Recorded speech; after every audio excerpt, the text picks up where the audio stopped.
Keskustellaan tänään Gazan niin kutsutusta sodasta, joka tarkemmin katseltua pitäisi määritellä kylläkin Gazan tuhoamiseksi, mutta voidaan palata tuohon määritelmään myöhemmin.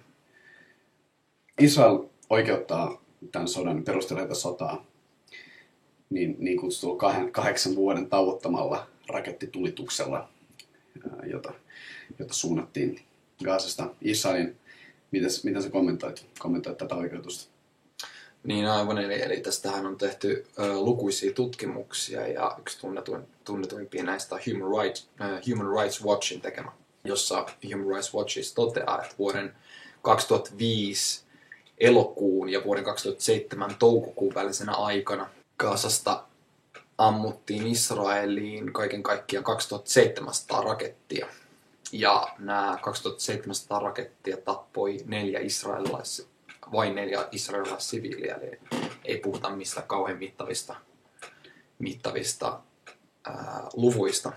Eli totta kai kaikki siviileihin kohdistetut hyökkäykset on aina erityisen tuomittavia myöskin kansainvälisen lain mukaan, mutta tässä on huomioitava konteksti.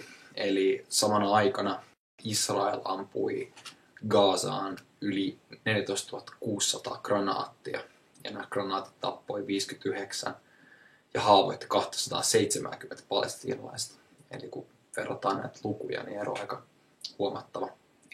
Lisäksi Human Rights Watchin mukaan nämä granaatit, joita Israel tällä aikavälillä ampui Gazaan, oli sellaisia, että tämä säde, jonka sisällä tämä räjähdys on tappava, on niinkin suuri kuin 150 metriä.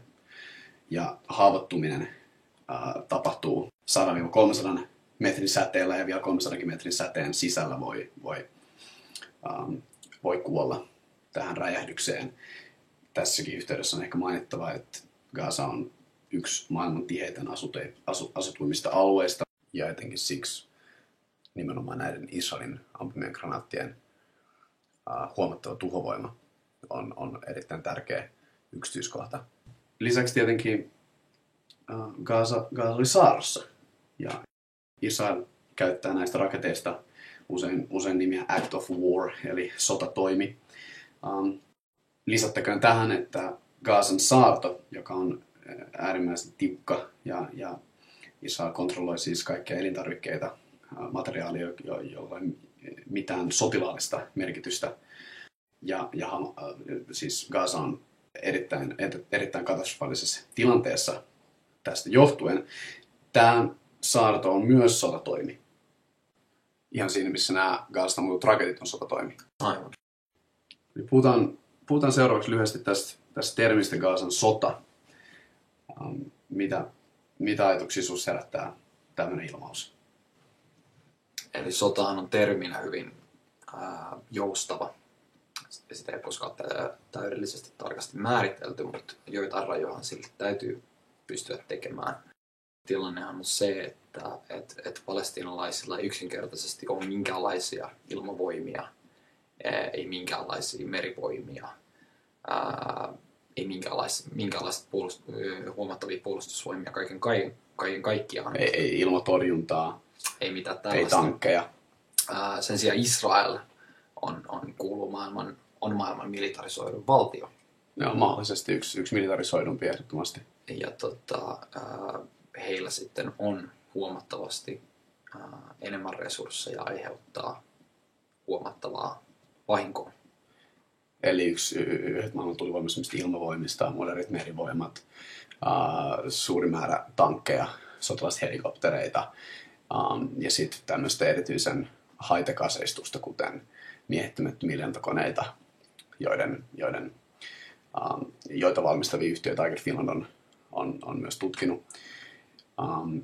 Ja ehkä tämä voimatasapaino on yksi vähintäänkin huomionarvoinen kohta, kun mietitään termin sota määritelmää tai tiettyjä kriteerejä sille, että mitä sota on.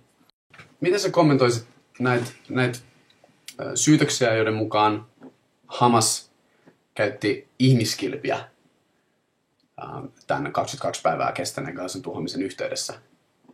Tuo on mielenkiintoinen väite, mutta ainutkaan ihmisoikeusjärjestöhän ei ole löytänyt tuollaiselle väitteelle minkäänlaista tukea. Eli se niin argumenttina yksinkertaisesti ei ole pätevä.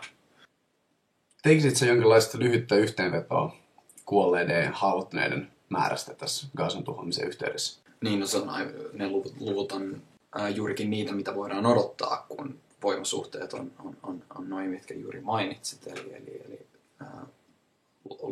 luvut on aika huolestuttavia. Eli palestiinalaisten puolelta 1330 ihmistä kuoli, josta lapsia oli 437. Sen sijaan on huomattava, että Israelin puolelta kuolleita oli 13, joista sotilaita oli 10. Näistä 10 3 oli omien ampumia. Eli herää kysymys, että näiden lukujen kanssa valossa, että voidaanko puhua sodasta, kun tilastoerot on näin huomattavia. Ja siviilejä kuoli itse asiassa vaan 3 Israelin puolella.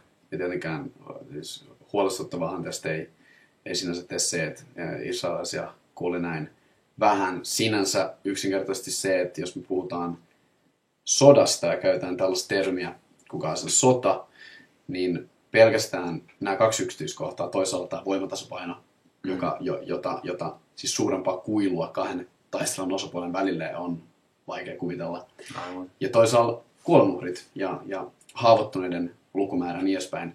Siis näitä statistiikkoja, nämä on tietenkin niin kuin missä tahansa tämän mittaluokan selkkauksessa, niin statistiikat on jossain määrin siis joustavia, mitä absoluuttisia lukuja on tietenkin mahdotonta antaa. Esimerkiksi tietenkin huomattava määrä palestiinalaisia, jotka haavoittu tämän hyökkäyksen aikana, kuoli heti tai vähän ajan jälkeen, siis sen jälkeen kun Israel lopetti tämän hyökkäyksen. Lasketaanko ne haavoittuneisiin vai lasketaanko ne kuolleisiin, se on oma kysymyksensä.